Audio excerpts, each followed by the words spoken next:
XVI, BIDDOC case expedition, blocked the British government, not choosing to permit the union of the colonies as proposed at Albany, and to trust that union with their defence, lest they should thereby grow too military, and feel their own strength. Suspicions and jealousies at this time being entertained of them, sent over General Braddock with 2 regiments of regular English troops for that purpose. He landed at Alexandria, in Virginia, and thence marched to Fredericktown, in Maryland, where he halted for carriages, our assembly apprehending, from some information, that he had conceived violent prejudices against them, as averse to the service, wished me to wait upon him, not as from them, but as Postmaster General, under the guise of proposing to settle with him the mode of conducting with most celerity and certainty the dispatches between him and the governors of the several provinces, with whom he must necessarily have continual correspondence, and of which they proposed to pay the expense. My son accompanied me on this journey. We found the general at Fredericktown, waiting impatiently for the return of those he had sent through the back parts of Maryland and Virginia to collect wagons. I stayed with him several days, dined with him daily, and had full opportunity of removing all his prejudices, by the information of what the Assembly had before his arrival actually done, and were still willing to do, to facilitate his operations. When I was about to depart, the returns of wagons to be obtained were brought in, by which it appeared that they amounted only to 25, and not all of those were in serviceable condition. The general and all the officers were suppressed, declared the expedition was then at an end, being impossible, and exclaimed against the ministers for ignorantly landing them in a country destitute of the means of conveying their stores, baggage, etc., not less than 150 wagons being necessary. I happened to say I thought it was pity they had not been landed rather in Pennsylvania, as in that country almost every farmer had his wagon. The general eagerly laid hold of my words and said, "Then you, sir, who are a man of interest there, can probably procure them for us, and I beg you will undertake it." I asked what terms were to be the owners of the wagons, and I was desired to put on paper the terms that appeared to me necessary. This I did, and they were agreed to, and a commission and instructions accordingly prepared immediately. What those terms were will appear in the advertisement I published as soon as I arrived at Lancaster, which being, from the great and sudden effect it produced, a piece of some curiosity, I shall insert it at length. As follows: Lancaster, April 26, 1755. Whereas 150 wagons, with 4 horses to each wagon, and 1,500 saddle or pack horses, are wanted for the service of His Majesty's forces now about to rendezvous at Will's Creek, and His Excellency General Braddock having been pleased to empower me to contract for the hire of the same. I hereby give notice that I shall attend for that purpose at Lancaster from this day to next Wednesday evening, and at York from next Thursday morning till Friday evening, where I shall be ready to agree for wagons and teams or single horses on the following terms, viz. 1. That there shall be paid for each wagon, with 4 good horses and a driver, 15 shillings per diem, and for each able horse with a pack saddle or other saddle and furniture, 2 shillings per diem, and for each able horse without a saddle, 18 pence per diem. 2. That the pay commence from the time of their joining the forces at Will's Creek, which must be on or before the 20th of May ensuing, and that a reasonable allowance be paid over and above for the time necessary for their travelling to Will's Creek and home again after their discharge. 3. Each wagon and team, and every saddle or pack horse, is to be valued by indifferent persons chosen between me and the owner, and in case of the loss of any wagon, team, or other horse in the service, the price according to such valuation is to be allowed and paid. 4. 7 days' pay is to be advanced and paid in hand by me to the owner of each wagon and team, or horse, at the time of contracting, if required, and the remainder to be paid by General Braddock, or by the paymaster of the army at the time of their discharge, or from time to time, as it shall be demanded. 5. No drivers of wagons, or persons taking care of the hired horses, are on any account to be called upon to do the duty of soldiers, or be otherwise employed than in conducting or taking care of their carriages or horses. 6. All oats, Indian corn, or other forage that wagons or horses bring to the camp, more than is necessary for the subsistence of the horses, is to be taken for the use of the army, and a reasonable price paid for the same. Note, my son William Franklin is empowered to enter into, like contracts with any person in Cumberland County. B. Franklin, friends and countrymen, being occasionally 96 at the camp at Frederick a few days since, I found the general and officers extremely exasperated on account of their not being supplied with horses and carriages, which had been expected from this province, as most able to furnish them, but through the dissensions between our governor and assembly, money had not been provided, nor any steps taken for that purpose. It was proposed to send an armed force immediately into these counties, to seize as many of the best carriages and horses as should be wanted, and compel as many persons into the service as would be necessary to drive and take care of them. I apprehended that the progress of British soldiers through these counties on such an occasion, especially considering the temper they are in and their resentment against us, would be attended with many and great inconveniences to the inhabitants, and therefore more willingly took the trouble of trying first what might be done by fair and equitable means. The people of these back counties have lately complained to the Assembly that a sufficient currency was wanting. You have an opportunity of receiving and dividing among you a very considerable sum for. If the service of this expedition should continue, as it is more than probable it will, for 120 days, the hire of these wagons and horses will amount to upward of £30,000, which will be paid you in silver and gold of the king's money. The service will be light and easy, for the army will scarce march above 12 miles per day, and the wagons and baggage horses, as they carry those things that are absolutely necessary to the welfare of the army, must march with the army and no faster, and are, for the army's sake, always placed where they can be most secure, whether in a march or in a camp. If you are really, as I believe you are, good and loyal subjects to His Majesty, you may now do a most acceptable service, and make it easy to yourselves for 3 or 4 of such as cannot separately spare from the business of their plantations a wagon and 4 horses and a driver. May do it together, one furnishing the wagon, another 1 or 2 horses, and another the driver, and divide the pay proportionately between you. But if you do not this service to your king and country voluntarily, when such good pay and reasonable terms are offered to you, your loyalty will be strongly suspected.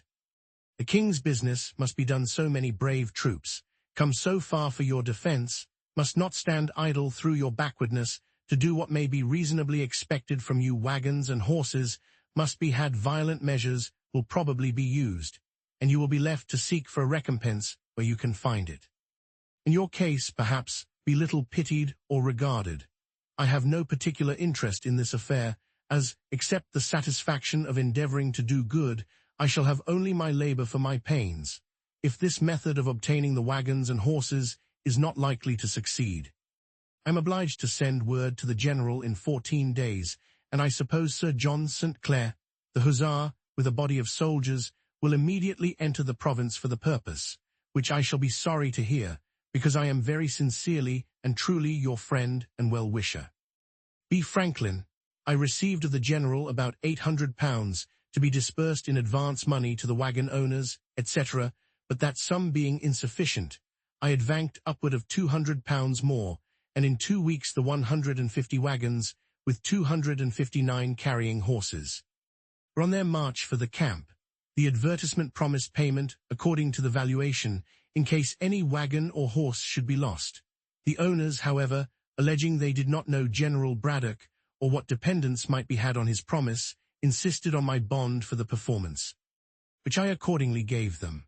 While I was at the camp, supping one evening with the officers of Colonel Dunbar's regiment, he represented to me his concern for the subalterns, who, he said, were generally not in affluence, and could ill afford, in this dear country, to lay in the stores that might be necessary in so long a march. Through a wilderness, where nothing was to be purchased, I commiserated their case, and resolved to endeavour procuring them some relief. I said nothing, however, to him of my intention, but wrote the next morning to the committee of the Assembly, who had the disposition of some public money, warmly recommending the case of these officers to their consideration, and proposing that a present should be sent them of necessaries and refreshments. My son, who had some experience of a camp life and of its wants, drew up a list for me, which I enclosed in my letter. The committee approved. and used such diligence that, conducted by my son, the stores arrived at the camp as soon as the wagons. They consisted of 20 parcels, each containing.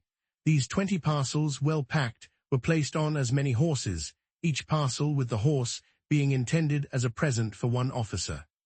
They were very thankfully received, and the kindness acknowledged by letters to me from the colonels of both regiments in the most grateful terms.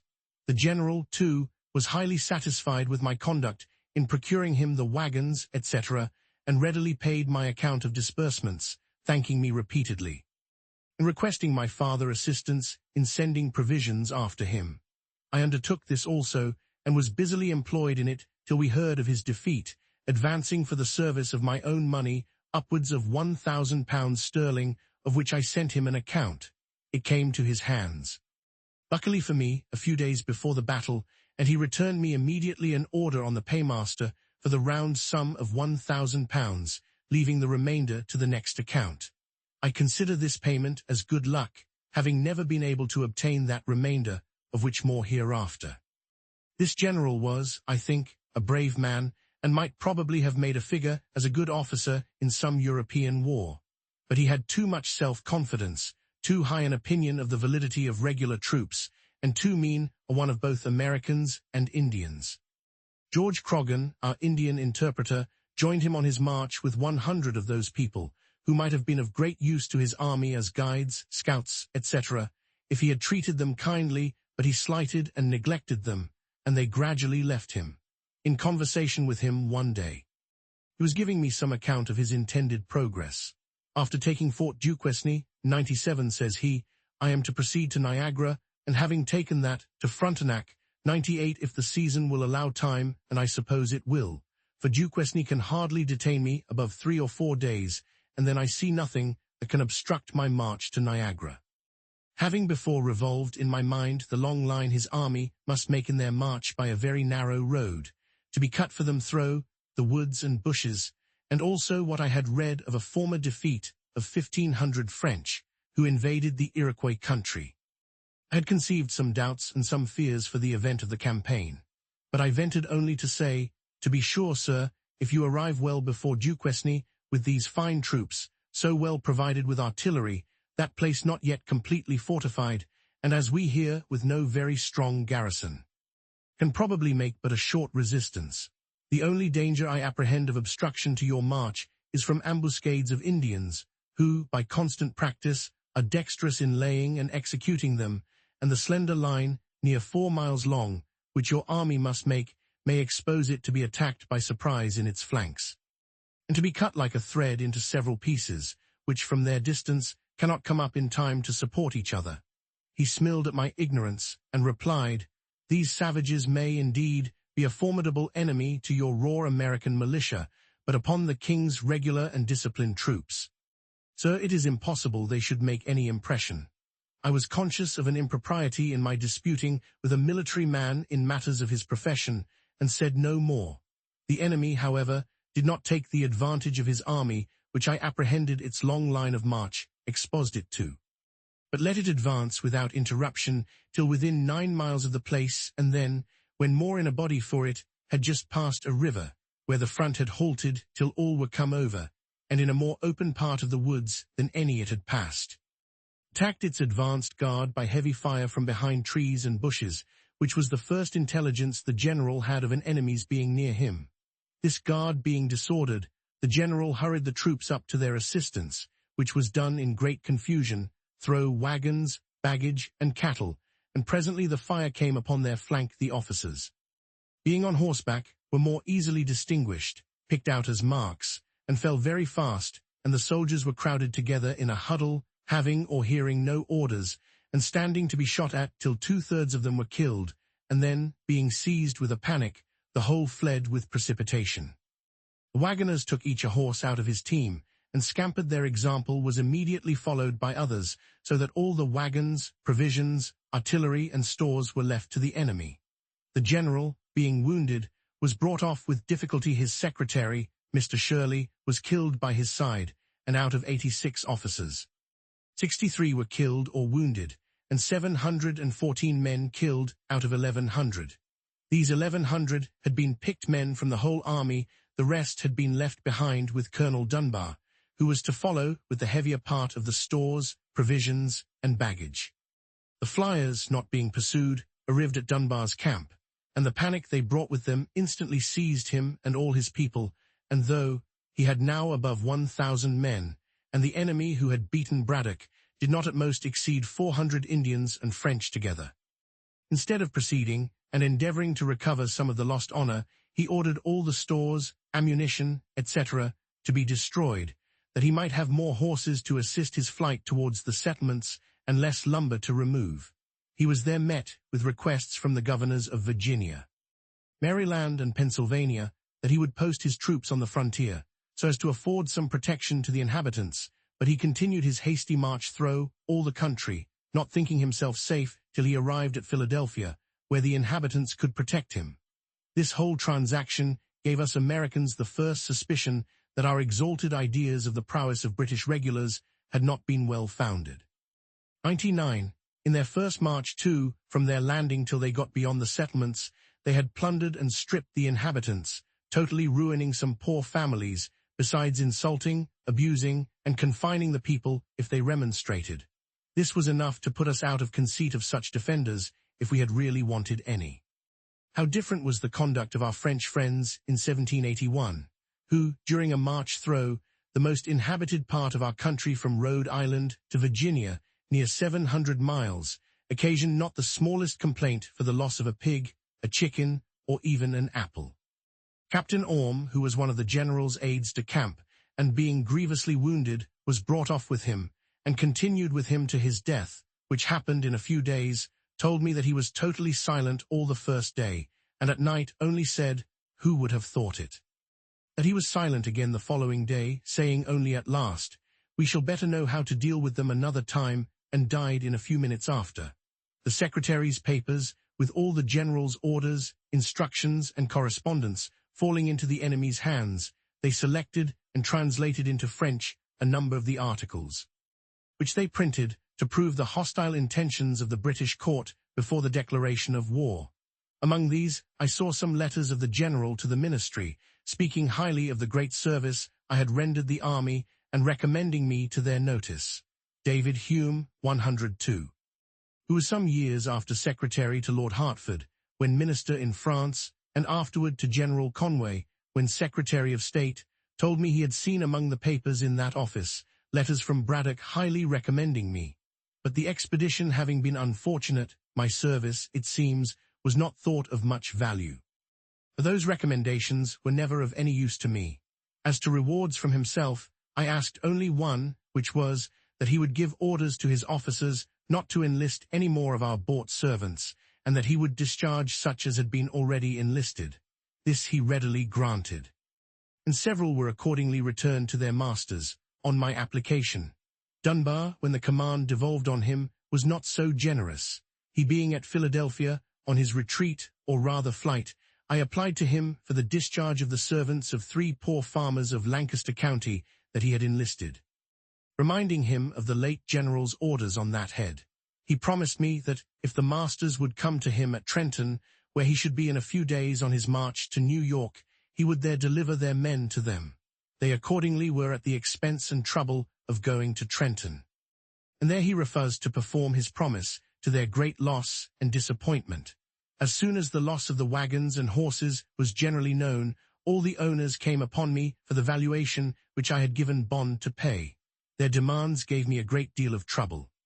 My acquainting them that the money was ready in the paymaster's hands, but that orders for paying it must first be obtained from General Shirley, 101, and my assuring them that I had applied to that general by letter, but he being at a distance, an answer could not soon be received.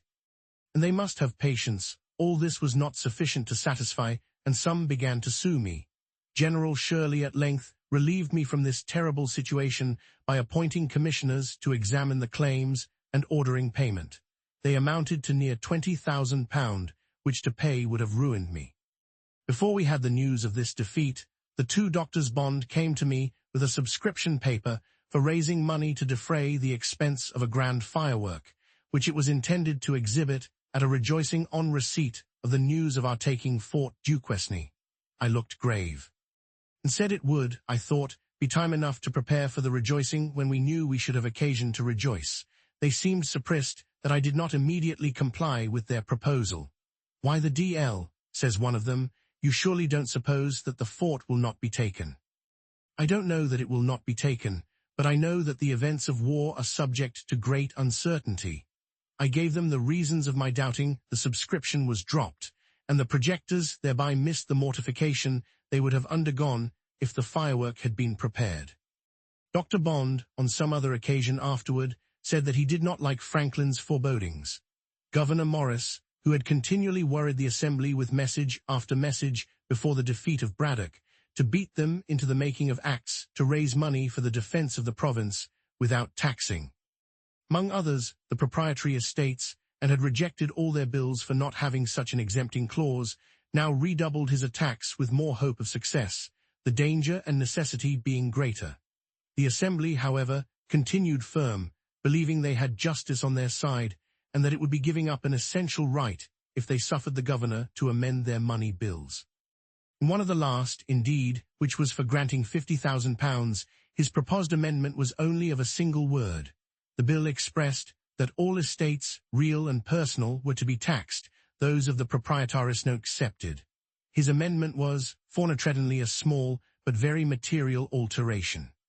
However, when the news of this disaster reached England, our friends there, whom we had taken care to furnish with all the Assembly's answers to the governor's messages, raised a clamour against the proprietaries for their meanness and injustice in giving their governor such instructions, some going so far as to say that, by obstructing the defense of their province, they forfeited their right to it. They were intimidated by this, and sent orders to their Receiver-General to add £5,000 of their money to whatever sum might be given by the Assembly for such purpose.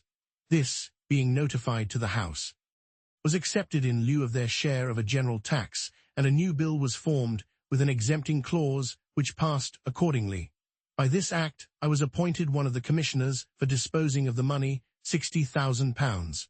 I had been active in modelling the bill and procuring its passage, and had at the same time drawn a bill for establishing and disciplining a voluntary militia, which I carried through the House without much difficulty, as care was taken in it to leave the Quakers at their liberty. To promote the association necessary to form the militia, I wrote a dialogue. 102 stating and answering all the objections I could think of to such a militia, which was printed, and had, as I thought, great effect. 96 by chance, 97 Pittsburgh, 98 Kingston, at the eastern end of Lake Ontario.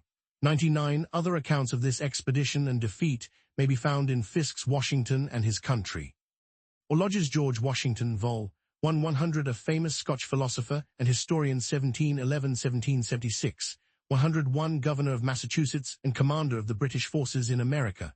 102 This dialogue and the Militia Act are in the Gentleman's Magazine for February and March, 1756. Marg. Note.